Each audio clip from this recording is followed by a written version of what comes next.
Hello everyone, आप सभी का मेरे इस न्यूज़ चैनल में बहुत बहुत स्वागत है।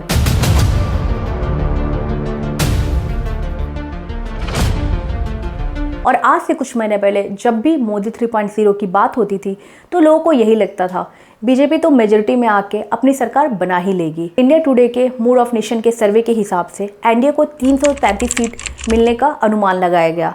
वहीं आईएनडीए को 166 सीट मिलने का अनुमान लगाया गया। वहीं बीजेपी अपने दम पे 304 सीट लेके आएगी। और वहीं ग्लोबल रेटिंग में मोदी जी वर्ल्ड लीडर में टॉप करते हैं विद 76%। फिर आता है 1 जून, और 1 जून के एग्जिट पोल में एनडीए को लगभग पिछली बार से भी ज़्यादा मेजोरिटी दिखा रहा था, और कई एग्जिट पोल तो 400 तक भी दिखा रहा था, और हर जगह मोदी का ही नारा चल रहा था। फिर ऐसा क्या हुआ, जब रिजल्ट आया तो उड़ीसा और एपी में मेजोरिटी सीट गेन करने के बावजूद भी एनडीए मेजोरिटी में आई तो, लेकिन बीजेपी जो लास्ट 2 इलेक्शन में अपने दम पे फुल मेजोरिटी के साथ अपनी गवर्नमेंट बना रही थी, और वहीं इस बार 240 में सिमट गई। Capturing 290 seats, posing to form the government for the third straight term. और आज हम इसी चीज पे फोकस करेंगे कि बीजेपी का मेजर लॉस कहाँ हुआ, किस स्टेट में हुआ और इसका क्या रीजन था। तो चलो बिना देर के इसको स्टार्ट करते हैं। राजस्थान में 2019 के इलेक्शन के दौरान एनडीए को 25 सीट मिली और वहीं बीजेपी को 24 सीट।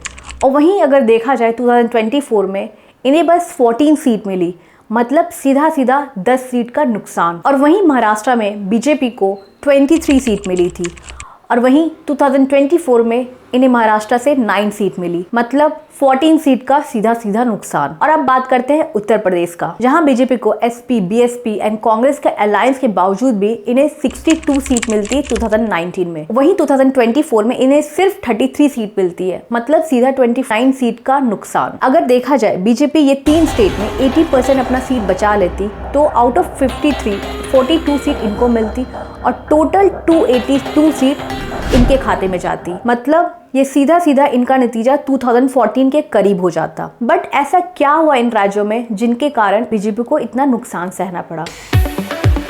राजस्थान में असेंबली पोल जीतने के बाद बीजेपी जो है सीएम का चेहरा बदल देती है और वसुंधरा राजे को हटा देती है, और असेंबली के दौरान भी राजे को सेंट्रल लीडरशिप से साइडलाइन कर दिया जाता है। बट कुछ समय के बाद जब राजे को एहसास होता है तो वो फिर से मोदी जी के रैलियों में दिखाई देते हैं, लेकिन इस बार तो उन्हें पूरी तरह साइडलाइन कर दिया गया, जिसके कारण इन्हें थोड़ा नुकसान तो सहना पड़ा। टिकट डिस्ट्रीब्यूशन के दौरान भी बीजेपी जो है 14 सीटिंग एमपी का टिकट काट देती है, और सही चेहरा ना चुनने के कारण बीजेपी को नुकसान झेलना पड़ता है।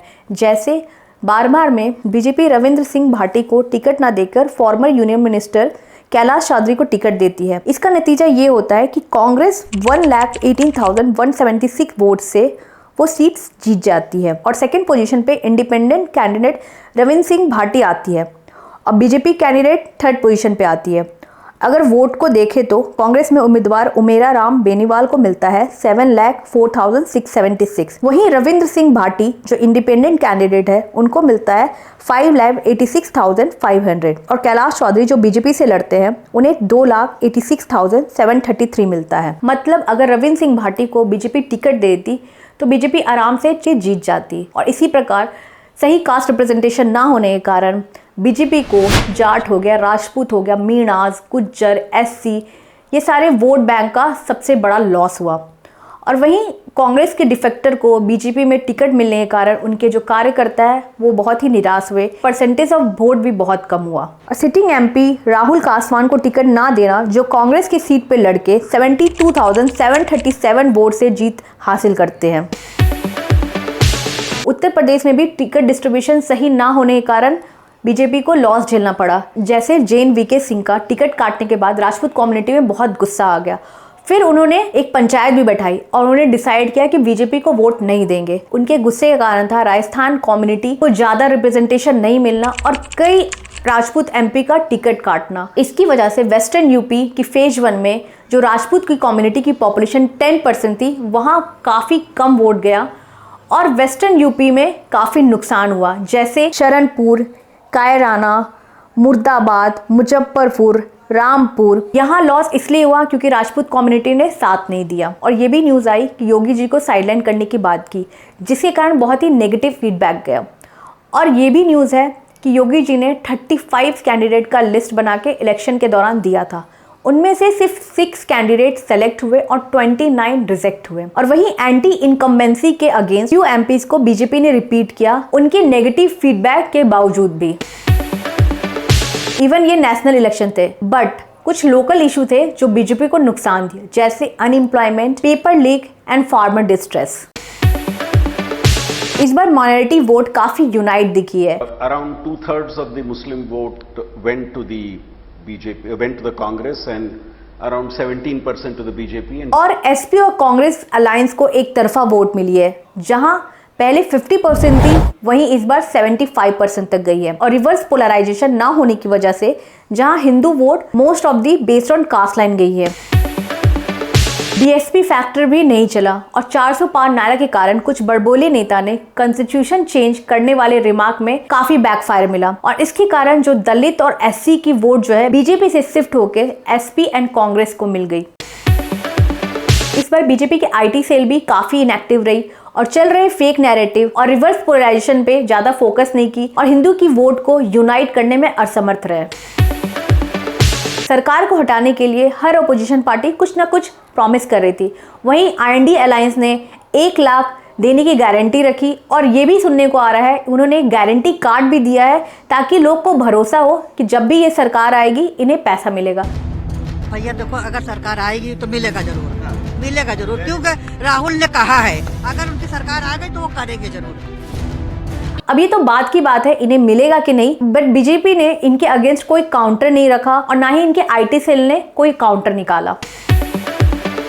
और कहीं ना कहीं central leadership and state leadership में इंटरनल इशू थी और कुछ एमपी में भी इंटरनल कॉन्फ्लिक्ट चल रही थी, जिसके कारण बीजेपी को भारी नुकसान हुआ। जैसे संजीव बलियान जो जाट से थे, उन पर आरोप लगाया कि उन्होंने संगीत तो जो राजपूत कम्युनिटी के उनको हराने का काम किया है और वो राजपूत कम्युनिटी को लेबर कह दिया। इसी कारण राजपूत कम्युनिटी बहुत गुस्सा हो गए और उसे हराने के लिए उन्होंने हरिंदर सिंह मलिक को वोट दिया। अब चलते हैं महाराष्ट्र में। यहाँ भी इंटरनल कॉन्फ्लिक्ट के कारण बीजेपी को नुकसान हुआ, बट यहाँ पे स्टेट लीडर में कोई कॉन्फ्लिक्ट नहीं थी, बल्कि central leadership and state leadership में इंटरनल इशू थी। और जब से देवेंद्र फडणवीस को डिप्टी सीएम बनाया गया तब से कुछ स्टेट लीडर में नाराजगी थी और फिर जिस अजीत पवार को करप्ट बोलने वाली बीजेपी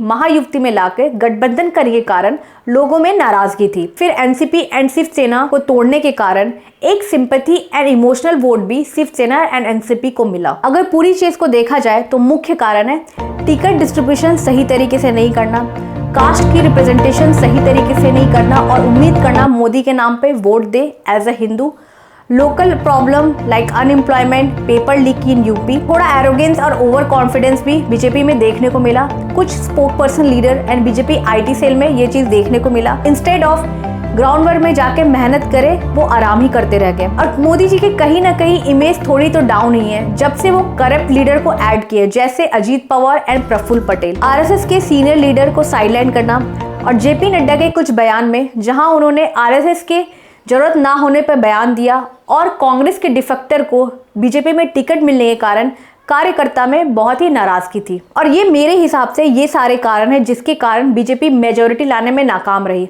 तो आपको क्या लगता है, ये सारे रीजन वैलिड है और या और भी कई रीजन है जिसके कारण बीजेपी मेजोरिटी लाने में नाकाम रही?